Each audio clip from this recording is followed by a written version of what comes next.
First, though, let's see what's on some of those front pages for you.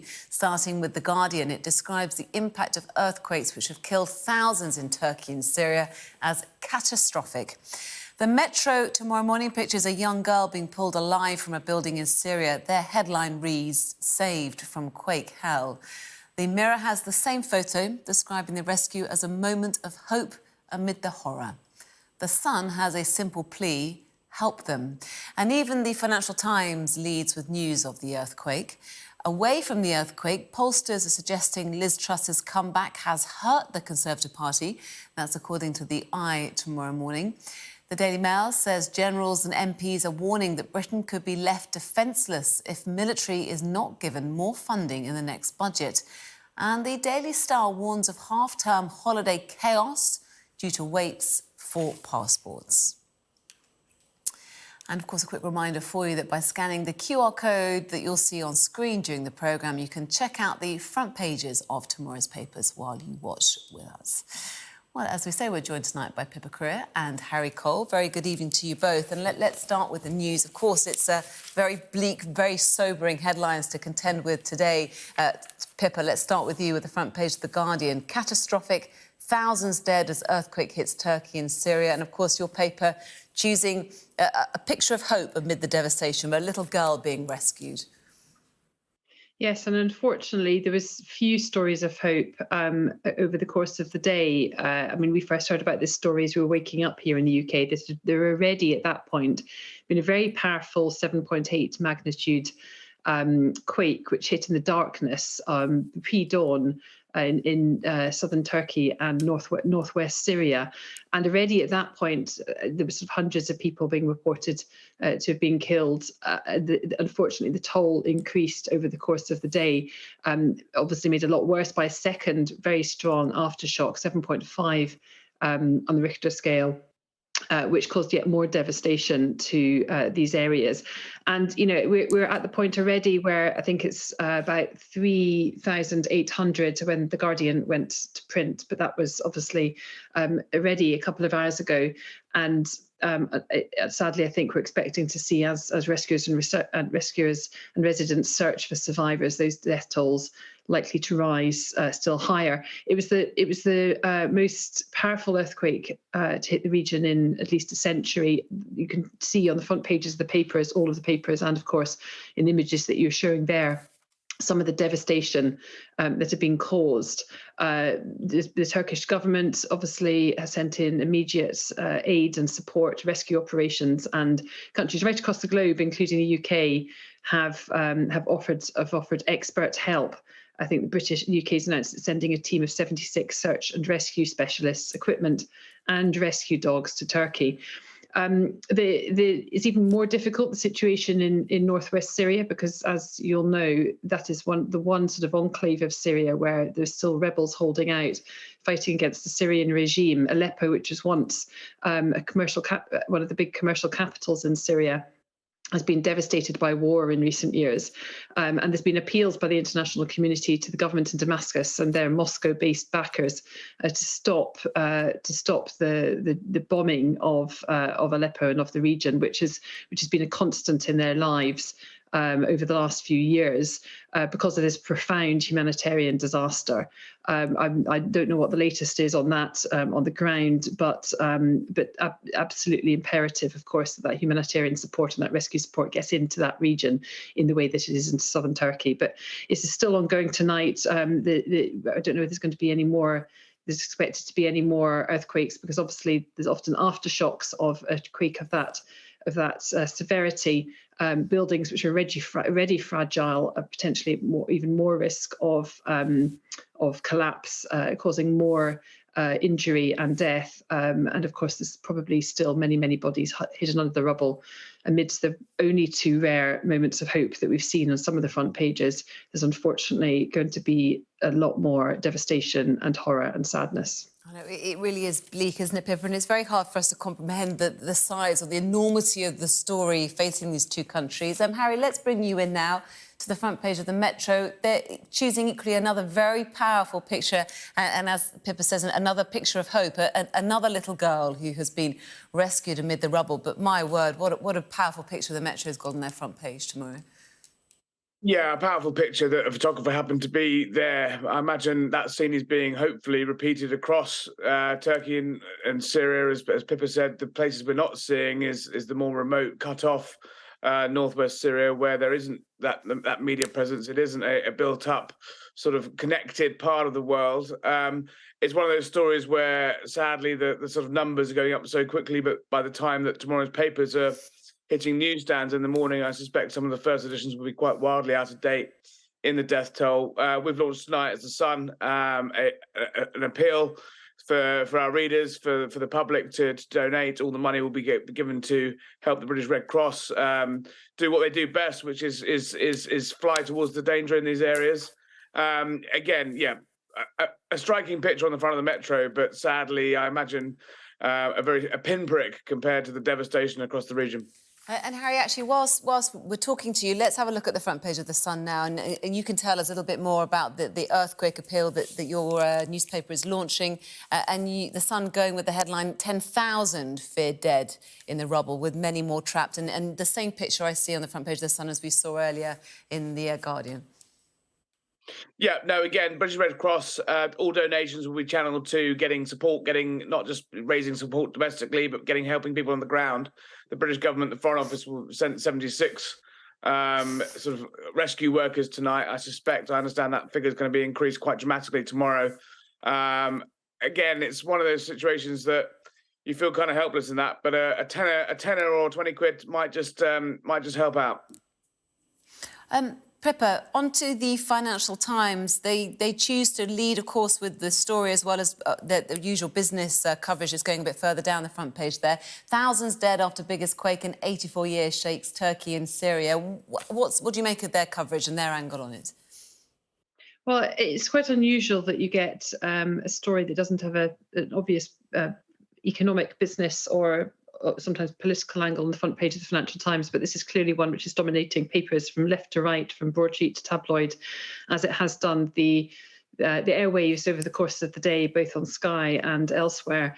It obviously is a huge disaster to have hit the region. Now, this is a part of the world that is no stranger, sadly, to earthquakes. It's built on obviously fault lines run underneath. And unfortunately, they have had many incidents over the years, but this is a very, very dramatic, or this was a very, very dramatic, the most significant, I think it says, the most serious in 84 years, the FT says. It's devoted its whole front page, bar a business story at the bottom, to the rescue, to the natural disaster. Talks that 3,000 buildings, just that 3,000 buildings may have been destroyed across affected areas, that the quake was initially felt as far away as Lebanon and Cyprus and parts of Greece. Obviously very, very profound. And then again makes the point that some of the other papers have made, that there's a particular issue in Syria where it's been very difficult to get the sort of immediate humanitarian rescue resource because of the conflict that's going on there. And that while there is the Syria Civil Defence, which is a group of Western-backed aid workers in the region, it's very difficult for other governments, for example, to get in. But yet it's the home to 4.6 million people, the majority of whom, according to the UN, require humanitarian aid before even the earthquake, because obviously of the ongoing war. So, these are very desperate people, many of whom had fled after being displaced in Syria's civil war. And they're living in informal settlements, sort of, almost shanty towns built up, which would be particularly vulnerable to the quake. And, there's very little medical support there either. Obviously, lots of the medical infrastructure, hospitals and surgeries and so on have been destroyed in the war as well. So it was a pretty desperate place before even this quake. It's going to be particularly hard to get support in there, but it really feels that there has to be some sort of agreement, some sort of ceasefire, at least until international aid workers can get in to try and help. Else it's going to be even more desperate. Hospitals are already overwhelmed with patients, and disaster relief agencies are ready, humanitarian relief agencies are ready at stretching point there. It's going to be even worse in the wake of this, and it really feels that there has to be some sort of international pressure put on Damascus to make sure that that extra support can get in at this really very difficult time. Indeed, it's been described today, I think, as a crisis within a crisis. And of course, it's bitterly cold there too, so they have the winter to contend with as well. Pippa and Harry, do stay with us. We're taking a quick break now, but plenty more from Pippa and Harry as we go towards the inside pages as well, just after looking at the front pages there. Word tonight of a mini reshuffle in Rishi Sunak's cabinet. Harry and Pippa are going to be back to tell us more when we come back after this short break. Don't go away, just stay with us.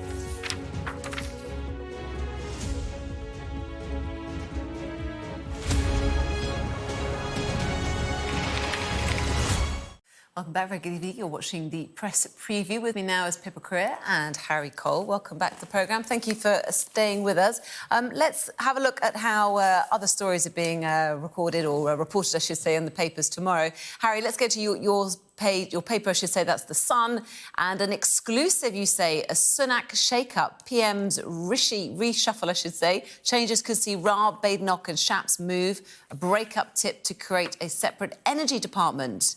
Tell us more. Well, we've all known over the last 8 or 9 days that Rishi Sunak was going to have to make some minor changes to his top team after he fired Nadhim Zahawi, the party chairman. And suspicions been growing as that time sort of went on that actually he hadn't appointed a new party chairman. And now tonight, it sounds like tomorrow he's going to use this opportunity, should we say, 100 days into his premiership, to make some wider changes to his cabinet. Now, during the leadership campaign last summer that Sunak lost, he talked a lot about creating this new Department of Energy. I understand he's been quite unimpressed when he was Chancellor by the scale of the business department, which obviously takes in industry, skills, business, energy. A sort of super department that's actually too big. I think, from memory, it was created by Theresa May in 2017 by bringing lots of different departments together. And it sounds like we could be headed back towards a more traditional sort of Department of Trade Industry, which was merging trade and business together, and then hiving off some of the culture department, taking that digital brief from culture and creating a sort of skills and digital department, and then a separate Department of Energy. Now, what that does mean is there's going to be a knock-on effect of some cabinet changes. I understand tonight that Grant Shapps isn't going to be the new party chairman. He'll be staying in a ministerial role. Someone tipping him tonight to be the business and trade secretary, which means Kemi Badenoch could be moving around the cabinet. Now, Kemi, very popular with the grassroots. A big risk if the Prime Minister was to put her into the party chairman role, which is the job is essentially going around the country and talking to associations. Now, if you're a leadership contender who's got their eyes one day on the party leadership, that's almost your perfect role if you want to build up an alternative power base in the Conservative Party. So big risks and big advantages tonight for Rishi Sunak if he can pull this off. But it sounds like it's going to be yet again another busy day in Westminster tomorrow. Indeed. Let's have a look at how the Times is covering this as well, Pippa. Let's bring you in now. Also on the front page as well, of course, their coverage of the earthquake in Turkey and Syria. They say Sunak is planning a Whitehall shake-up with a cabinet reshuffle. They go on to say one government source says the reshuffle will be relatively limited. Another suggests it could be more extensive. So they're kind of backing both horses, it seems, here.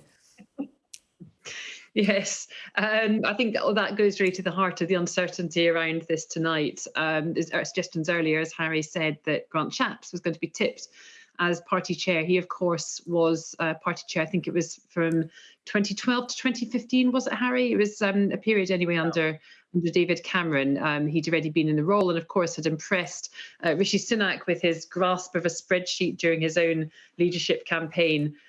Possibly, I'm not sure how key that particular skill is to being party chair, but he certainly had the advantage of having done the job before. But as the Times says, it might just be limited to the sort of the redrawing of the Department for Business and replacing Nadeem Zahawi. But there are, of course, other headaches ahead for Rishi Sunak, in that the inquiry into the bullying allegations surrounding Dominic Raab, his Deputy Prime Minister, and of course the Justice Secretary, are still ongoing. There's no suggestion that that's likely to be completed in the next, probably next couple of weeks. It's likely to take slightly longer than that. And Rishi Sunak has already sort of doubled down on not suspending him while that inquiry is going on. So where he then turn around and say, actually, we're going to move you from post, or you're going to be suspended, would raise more questions about his judgment and provide more opportunities for the opposition to accuse him of being weak. So he's got a sort of a sticky wicket on that one coming up as well. So whatever he decides to do tomorrow, whether it's a small reshuffle or a broader one, if the inquiry into Dominic Raab finds that he has broken the ministerial code, that he shouldn't remain in position, and Rishi Sunak agrees with that, then we might yet see another reshuffle, albeit a mini one, further ahead. At that point. Before, in the run-up to Christmas, quite a few, in fact, before that even, ever since Rishi Sunak took over, there's been a lot of suggestions amongst his ministers that the cabinet that he put in place when he first took over was almost one of necessity, that he had to keep Jeremy Hunt in place because he wanted to maintain the sort of, the stability and to reassure the markets. Once he took over from Liz Truss, that he had to keep Suella Braverman because she sort of represented the right of the party, the sort of the ERG core that he wanted to keep on board. Equally, having both Penny Mordaunt and Kemi Badenoch, both of whom ran against him, and both in the first Tory leadership contest, and both of whom were tipped as potential future leaders, particularly, of course, Kemi Badenoch, seen as being a sort of a great rising star of the Tory right. He had to put them all in his cabinet to try and maintain that very fragile unity that was existing in the party.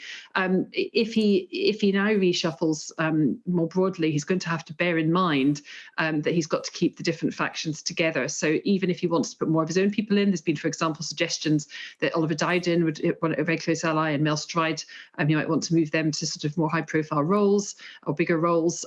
He's going to have to be very, very careful to keep that very delicate equilibrium that exists at the moment in the cabinet. If he doesn't, then he risks obviously ostracising and frustrating key groups in his backbenches that could have the potential to cause him more trouble than they already are doing. Talking of causing trouble, let's have a look at the front page of the I newspaper now. Of course, we know that Liz Truss is making a bit of a comeback, hasn't she? A big article in the Sunday Telegraph this weekend. She's also been talking to Spectator TV tonight, hasn't she, Harry? The I newspaper saying that her comeback has damaged the Tories, according to pollsters. What do you make of this? I haven't actually seen the data on this, but it's a slight dog bites man, that one, isn't it? It's the fact that, look, divided parties don't win elections, is the age-old saying, and it's clear that Liz Truss isn't going to go into the night quietly. She's sort of licked her wounds for 100 days, and she's clearly, while at the same time sort of putting on a brave face and saying that actually, no, she's unrepentant in her diagnosis and her actions as Prime Minister, also sort of trying to blame everyone else. So it's just another little headache for Rishi Sunak. Most Prime Ministers have to deal with one predecessor on the backbenches. Rishi Sunak's got two predecessors, both jostling, not one, perhaps Boris Johnson, like showing a bit of ankle, probably not really expecting to come back, but likely to keep the possibility open. And Liz Truss is saying, I don't want to come back, but I do want to wrestle the ideological soul of the Conservative Party away from sort of declinism, managerialism, Sunakism, technocratic government, and actually almost looking forward to into opposition and saying, look, who are we? What do we stand for as a party? And it's a debate which I've been saying for months now, that if you really want to have as politicians, the public, I think, will probably rather you have in opposition. You can't rejuvenate the party to that extent while remaining in government. And it just looks like cats fighting in a sack because, frankly, that's what it is. OK, let's give the final word to Pippa before we see you at the top of the hour again. What do your readers make of Liz Truss's intervention, do you think? I think probably some bemusement at the fact that we had two major interventions, both in the Sunday Telegraph and then again in Spectator TV. And at neither moment was there any apology, really, for the damage which she inflicted on the economy. And it's not just an abstract thing for many people, it's about their mortgage interest rates going up as well. And Liz Truss was quick to say, well, that wasn't just because of what we did in government. And, you know, I think a lot of her peers feel that it really is now not the time for her to come back. Pippa, I'm to go back. sorry to interrupt, but we have to go there. But we will see you shortly.